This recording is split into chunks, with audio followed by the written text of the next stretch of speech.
Economic models are powerful. All models are based on assumptions.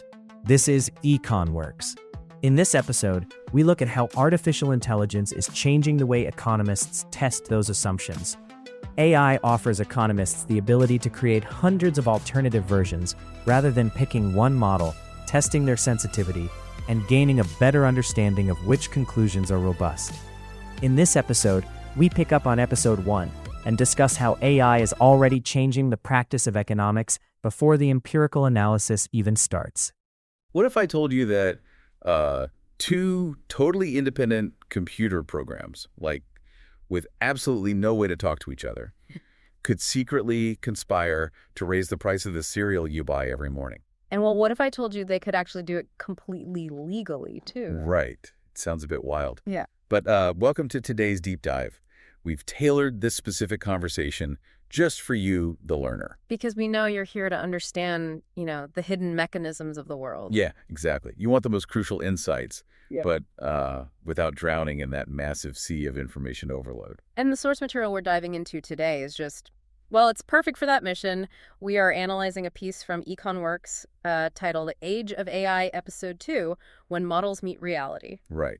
And the overarching mission today is to really explore this fascinating fundamental shift happening in the world of economics. Yeah, it's huge. We're looking at how artificial intelligence is, well, it's not actually coming in to replace human economists like some people fear. No, not at all. Instead, it's acting as this, a massive multiplier for their ability to really stress test our economic reality. Okay, let's unpack this. Yeah. Because before we can understand how AI, fixes economic models, we really have to look at why those models are inherently flawed to begin with. Right. Even though regulators and corporations, they rely on them entirely. Exactly. So why are they flawed? Well, every single economic model that gets used to, say, predict the outcome of a massive corporate merger or analyze market competition, it's a severe simplification of reality. Because reality is just too messy. Totally. To make a problem mathematically tractable, an economist just has to draw a boundary. They have to freeze certain variables. Right. So they write equations that make these really broad assumptions about things like consumer behavior or production costs. Yeah, or how competitors interact with each other. It kind of feels a bit like, remember those high school physics problems? Oh, yeah. Where you have to calculate the trajectory of a ball, but the textbook specifically tells you to, assume a frictionless vacuum. Yeah, assume no gravity, no wind. Right. It makes the math solvable for a high schooler, but it completely ignores wind resistance. That is actually a really accurate parallel. In economics, you see, the goal is actually not to build a model that perfectly mirrors every single atom of the real world. Because you can't. Exactly. That is an impossible standard. The truly important question is whether the conclusions of that model stay reliable when you put the wind resistance back in. If those underlying assumptions shift even just slightly, does the whole prediction just fall apart? So it's really about checking how fragile the prediction is. Precisely. But if economists have always known that their models are just simplifications built on assumptions that might be, slightly off, why didn't they just test all the different variations in the first place? Well, time. Time and human effort created this massive historical bottleneck. Traditionally, if an economist wanted to explore, alternative assumptions, they had to manually reconstruct and solve entirely new mathematical models. Just doing all that calculus by hand. Doing the calculus, rewriting the structural equations, checking for mathematical errors. That takes days or even weeks for complex markets. Wow. Because of that heavy lifting, an economist might only test, say, 2 or 3 variants. They'd present a base model and maybe 2 slightly tweaked alternative versions. Which means, and this is wild to think about, if you are looking at, let's say, 2 major airlines trying to merge. Yeah, a massive deal. Right. The regulatory decision on whether your ticket prices are going to skyrocket might be resting on a mathematical prediction that was only tested against 2 alternate realities. It's terrifying when you put it like that. It totally changes the entire risk profile of these massive billion-dollar decisions. It leaves a lot of blind spots, for sure. But this is where AI comes in and completely removes that friction. It dramatically lowers the cost of exploration. So instead of spending weeks on 3 models. Right. Instead of an economist spending all that time testing 3 possibilities, AI allows for rapid, large-scale sensitivity analysis. And we should probably quickly, sensitivity analysis just means figuring out how sensitive the final answer is to a change in the initial ingredients, right? Precisely the concept. Yeah, though we apply it to complex math.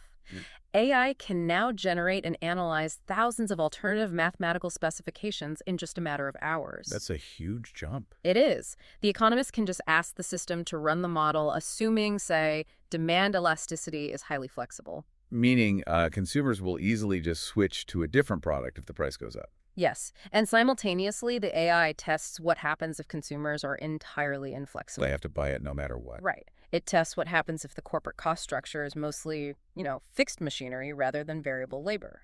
It runs permutations where the competitor response is aggressive or passive or delayed. Or instantaneous. I mean, going from a single, potentially fragile prediction to thousands of scenarios evaluated instantly is just a massive leap. It's a total game changer. But logistically speaking, if you're an economist and an AI suddenly just hands you a fire hose of 5,000 different model variations and outcomes, I mean, you can't just read through all of those. No, you'd be completely paralyzed by the data. Right. And this is why economists use a highly structured framework to handle it.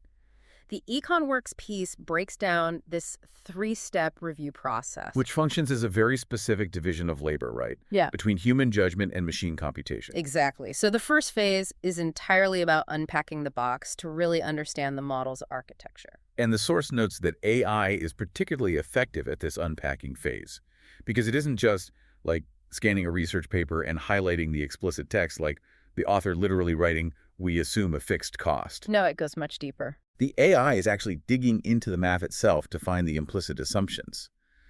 But, and this is what I want to know, how does a piece of software actually find a hidden assumption in an equation? Right.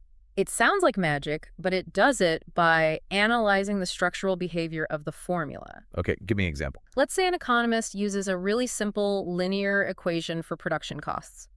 The math simply says cost equals 10 times the number of units produced. Okay, standard algebra. Right. Now, the author might never explicitly state in the paper, we assume infinite factory capacity. Because why would they? Exactly. But the AI looks at that linear equation and recognizes that the math natively implies there is no point where production suddenly gets more expensive. It mathematically assumes the millionth unit costs the exact same amount to make as the very first unit. Which is almost never true in the real world. I mean, eventually you have to build a new factory or pay overtime or, I don't know, source rarer material. Exactly. So the AI is looking at the math and saying, hey, this formula is secretly assuming you have infinite factory space. That is so cool. So it just flags all of those structural constraints that are buried in the calculus. Yes. It surfaces the implicit assumptions right alongside the explicit ones. So once the AI exposes all these hidden mathematical constraints, the economist can't just, take that at face value. Someone has to actually check if those constraints match the physical world. Right. And what's fascinating here is how the division of labor shifts at this exact moment. The handoff from machine to human. Yes. Because assessing whether a mathematical assumption actually reflects reality requires a type of knowledge that extends far beyond the data on a spreadsheet. Right. AI can retrieve relevant literature. It can summarize prior academic research and point out, similar models used in past antitrust cases. But it hits a hard limit when it comes to context. Because it doesn't have a working memory of how human institutions actually behave in the real world. Exactly. The human economist has to draw on years of industry experience and institutional knowledge. Like what? Well, if we look at a pharmaceutical merger, for example, the mathematical model might assume that if prices go too high, new competitors will just immediately enter the market and drive prices back down. Right. Classic supply and demand. And the AI sees that the math balances out perfectly. But the human economist knows there is a massive backlog at the FDA. Ah, of course. And it actually takes 5 years to get a new generic drug approved. So the human can look at the mathematically perfect assumption and say, well, that completely ignores the regulatory reality of the FDA. We need to change that. Exactly. The human curates the assumptions. They decide which of the AI's flagged variables actually matter for the specific industry being analyzed. Got it. And once they identify the unrealistic assumptions, they instruct the AI to adjust them. And that triggers the heavy lifting of the final phase. Right. The human basically asks the core question. If we change these assumptions to account for the FDA backlog or the factory capacity limits, Does the original prediction of the model still hold true? And the AI takes over again. It automatically constructs the thousands of alternative models we mentioned earlier. Just doing all the math instantly. It solves every single version, comparing the resulting outcomes. It essentially provides the human economist with a topographic map of possibilities. It gives you a clear view of which predictions are robust, meaning, they hold up even if the market shifts unpredictably, and which predictions are incredibly fragile because they depend heavily on just one flawed assumption. Yes, precisely. And if you're listening to this and wondering, why this process matters outside of some academic journal, consider that airline merger example again. Regulators use these exact models to decide if a monopoly is forming. They absolutely do. This computational shift means the decisions governing the prices you pay every single day are moving from fragile guesses to battle-tested ranges of possibilities. It really represents a fundamental upgrade in how complex market dynamics are navigated. Here's where it gets really interesting, though. To prove this isn't just, theoretical math happening in an ivory tower, the EconWorks source gives us a brilliant real-world scenario. Oh, this is my favorite part. Let's go back to that serial pricing example I mentioned at the top of the show. The dilemma of algorithmic pricing. It illustrates perfectly why having a machine that can test thousands of variables is so critical for modern regulators. Let's lay out the scenario from the source. Okay. You have two competing firms. They both independently deploy AI systems to recommend the prices for their products on, say, digital storefronts. Okay. The instructions given to the bots are really simple. Maximize the firm's profits over time and only use publicly available market information. Like the competitor's current listed price on their website. Exactly. On the surface, nothing nefarious is happening. The algorithms are operating entirely independently. The human executives at the competing firms are not communicating at all. Right. There is no explicit agreement to fix prices, and nobody's instructing their AI to coordinate with the competitor's AI. But the source points out a massive unintended consequence. Through sheer trial and error, these two independent algorithms can gradually learn strategies that result in higher prices across the entire industry. Which is wild.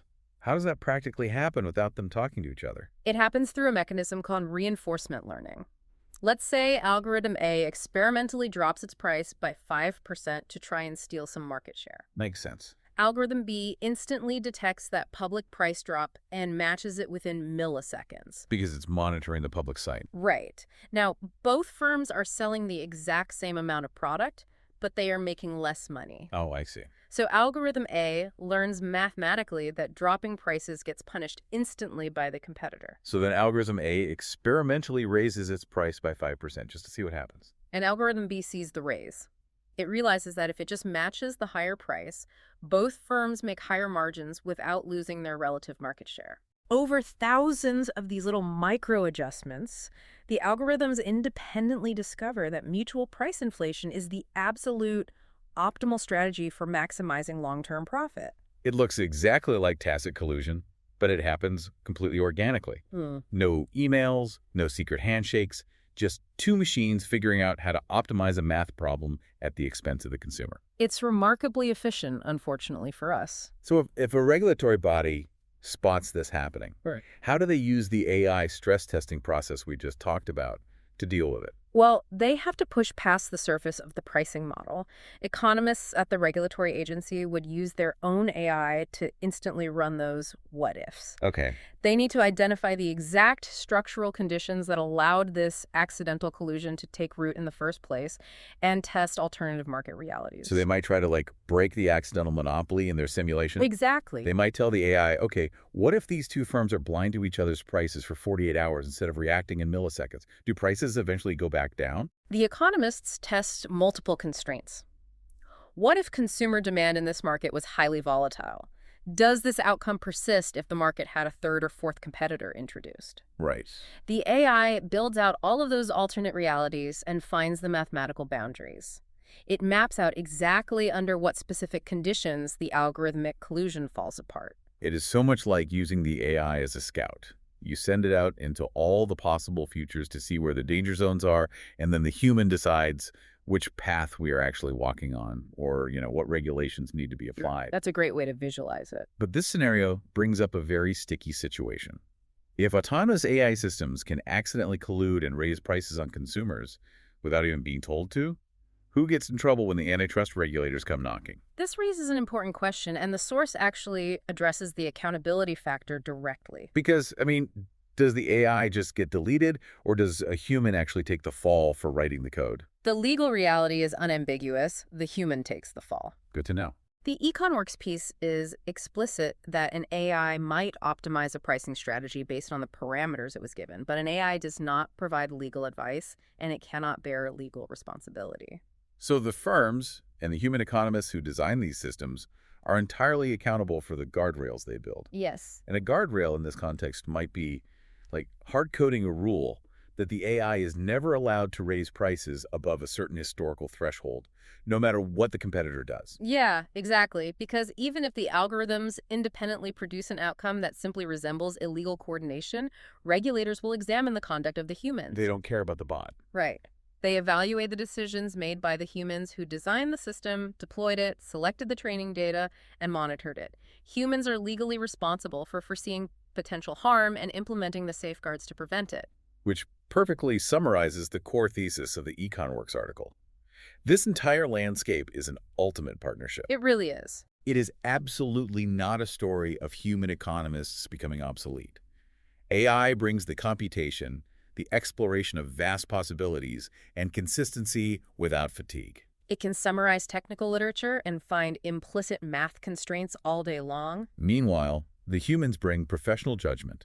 They bring an understanding of complex human institutions like those FDA backlogs or messy supply chain realities. They judge whether a mathematical assumption actually holds weight in the physical world. And crucially, humans bring accountability.